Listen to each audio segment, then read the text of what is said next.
सबैमा नमस्कार। आज हामी इन्कम स्टेटमेन्ट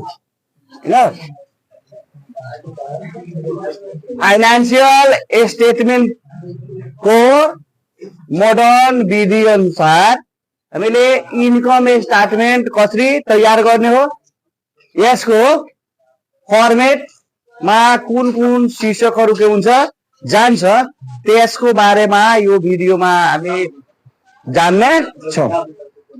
इन्कम स्टेटमेन्ट भनेको के हो? आय विवरण हो।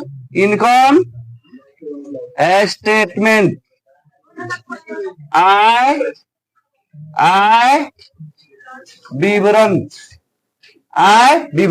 कुनै निश्चित समय अवधिमा कुनै व्यवसायले कति आमदानी गरेको छ वा कति नोक्सान गरेको छ त्यसलाई निर्धारण गर्ने विवरणलाई आय विवरण इन्कम स्टेटमेन्ट भनिन्छ। यो आमदानी र खर्चसँग सम्बन्धित हुन्छ। आमदानीबाट खर्च घटाउँदा यदि खर्च बढी छ भने नेट के हुन्छ? लस आउँछ। र आमदानी बढी हुन्छ भने नेट इन्कम आउँछ। अब यसलाई तयार गर्ने दुईवटा विधि छ। कतिवटा विधि छ? दुईवटा विधि छ। एउटा के हुन्छ? सिंगल स्टेप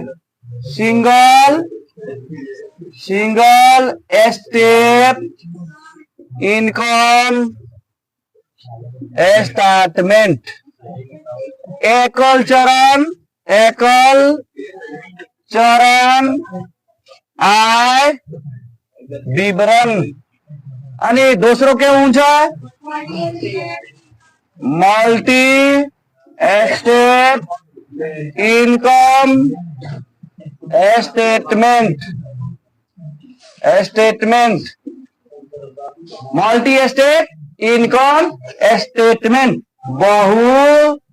बहु चरण आय विवरण। हामीले इन्कम स्टेटमेन्ट तयार गर्नको लागि एकल चरण आय विवरणको फर्मेट तयार गर्न सक्छौं वा बहुचरण आय विवरणको फर्मेटमा तयार गर्न सक्छौं। अब हामी पहिला यो एकल चरण आय विवरणको बारेमा के गर्छौं? चर्चा गर्छौं। यो एकल चरण आय विवरण भनेको यो आय विवरणमा हामीले जति पनि आमदानीहरू हुन्छ, जति पनि इन्कमहरू हुन्छ, जति रेभेन्यूहरू हुन्छ, त्यो सबै रेभेन्यूलाई के गर्नुपर्छ? एक ठाउँमा जोड्नुपर्छ। र त्यसपछि हामीले खर्चहरूलाई पनि, एक्सपेन्सेसहरूलाई, ओभरहेडहरूलाई के गर्नुपर्छ? एक ठाउँमा जोड्नुपर्छ। अनि टोटल रेभेन्यूबाट, टोटल इन्कमबाट यो टोटल खर्चलाई के गर्नुपर्छ? घटाउनुपर्छ। मानिलिने टोटल रेभेन्यू ए र टोटल एक्सपेन्सेस बी भयो भने इन्कम अर लस निर्धारण गर्नको लागि हामीले ए बाट के गर्नुपर्छ? बी लाई घटाउनुपर्छ। टोटल इन्कमबाट टोटल एक्सपेन्सलाई घटाउँदा के आउँछ? नेट इन्कम बिफोर ट्याक्स आउँछ। र ट्याक्सको जति मार्जिन दिएको हुन्छ, जति प्रतिशत दिएको हुन्छ वा एमाउन्ट दिएको हुन्छ, त्यो एमाउन्टलाई लेस गर्दा, त्यसबाट घटाउँदा नेट प्रॉफिट आफ्टर ट्याक्स वा नेट इन्कम आफ्टर ट्याक्स आउँछ। हैन? त समग्रमा हामीले के बुझ्ने हो कि एकल चरण सिंगल स्टेप इन्कम स्टेटमेन्टमा हामीले टोटल रेभेन्यूहरूलाई, टोटल आमदानीहरूलाई एक ठाउँमा के गरिदिने हो? जोडिदिने हो। त्यसबाट के आउँछ? टोटल रेभेन्यू आउँछ। अनि टोटल रेभेन्यू निर्धारण गरिसकेपछि त्यसपछि हामीले के गर्नुपर्छ? टोटल एक्सपेन्सेसहरूलाई जोड्नुपर्छ एक ठाउँमा। अनि इन्कमबाट एक्सपेन्सलाई के गर्नुपर्छ? घटाउनुपर्छ। अनि त्यो घटाइसकेपछि के आउँछ? Net income or loss before tax आउँछ। त्यसपछि ट्याक्स घटाउने net income or net loss आउँछ। हैन? अब यसलाई हामी फर्मेटमा कसरी यसलाई हामीले राख्न सक्छौं? हैन? र के हुन्छ? Single state income statement add on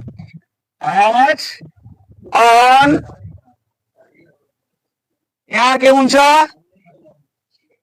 particular हुन्छ यहाँ के हुन्छ अमाउन्ट हुन्छ फेरि यहाँ के हुन्छ एउटा अरू अमाउन्ट हुन्छ अनि त्यसपछि अब हामीले के गर्नु पर्यो पहिला सेल्स सेल्स रेभेन्यू हो कि एक्सपेन्स हो रेभेन्यू आय हो पर्चेज के हो एक्सपेन्स हो सेल्स के हो रेभेन्यू केबाट स्टार्ट हुन्छ सेल्सबाट स्टार्ट हुन्छ यहाँ के हुन्छ सेल्स त्यो पनि कुन सेल्स लेख्ने net sales net sales equal to के हुन्छ सेल्स माइनस सेल्स रिटर्न जति आउँछ अमाउन्ट के गरिदिनु यहाँ राख्ने यहाँ के गरिदिनु राख्ने अब यसमा के गर्ने अदर इन्कम हैन अदर इन्कममा के आउँछ जस्तै रेन्ट रिसिभ छ के छ rent receive commission receive dividend receive interest receive etc income receive अब हामीले के गर्नु पर्यो टोटल अब यहाँ सबैको अमाउन्ट के गरिदिने यहाँ लेख्दै जाने अब यहाँ के आउँछ टोटल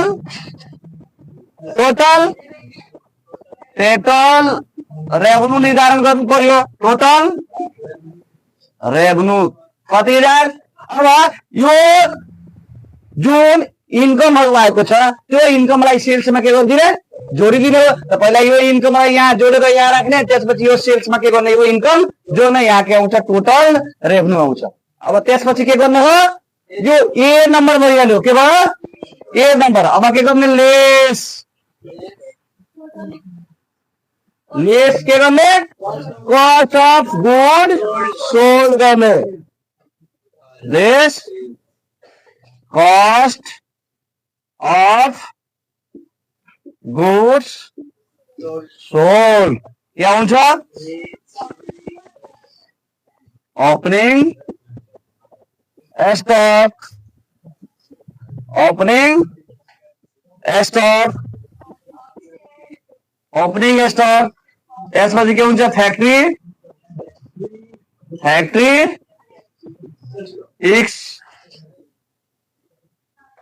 एक्सपेन्सेस ऑफिस एक्सपेन्सेस अब यो फ्याक्ट्री एक्सचेन्जमा तपाईहरु के भइहाल्यो यो ओपनिङ स्टक त्यसैमा आइन्छ opening stock purchase wages carriage on purchase freight on purchase त्यो सबै के कहाँ आउँछ फ्याक्ट्री एक्सपेन्समा नै आइन्छ त्यतै यहाँ लेखेको छु म अफिस एक्सपेन्सेस के आउँछ स्यालेरी आउँछ इन्स्योरेन्स आउँछ एडभर्टाइजमेन्ट आउँछ शिपिङ एन्ड डिस्ट्रिब्युसन आउँछ हैन अफिस एक्सपेन्सेस के हुन्छ अफिस एक्सपेन्सेसमा जति पनि अफिससँग सम्बन्धित क्रियाकलाप हुन्छ त्यो के हुन्छ सबै आउँछ हैन त के गर्ने यहाँ टोटल अनि यहाँ बी नम्बर लेख्ने यहाँ के गर्ने टोटल एक्सपेन्सेस टोटल सबैको अमाउन्ट के गर्ने यहाँ लेख्ने हैन अनि यसबाट के गर्ने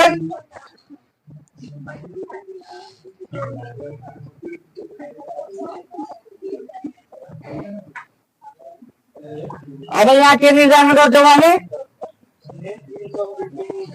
net income before tax A minus B गर्ने यो ए बाट के गरिदिने यो बी लाई लेस गर्ने एकाउन्टमा घटाउनु पर्ने रकमलाई केमा लेख्नु पर्छ कोस्टमा लेख्नु पर्छ ब्राइकेटमा के गर्नुपर्छ लेख्नु पर्छ अब लेखिसके त्यो घटाइसकेपछि के आउँछ यहाँ नेट इन्कम बिफोर टैक्स आउँछ अनि त्यसपछि के गर्दिने लेस इन्कम टैक्स वहाँ के लेखेको हुन्छ प्रोभिजन फर टैक्सेसन वहाँ के लेखेको हुन्छ प्रोभिजन फर टैक्स यसलाई के गर्नु पर्यो यसबाट यहाँ घटाउनु पर्यो अनि यहाँ के आउँछ नेट इनकम और लॉस आफ्टर टैक्स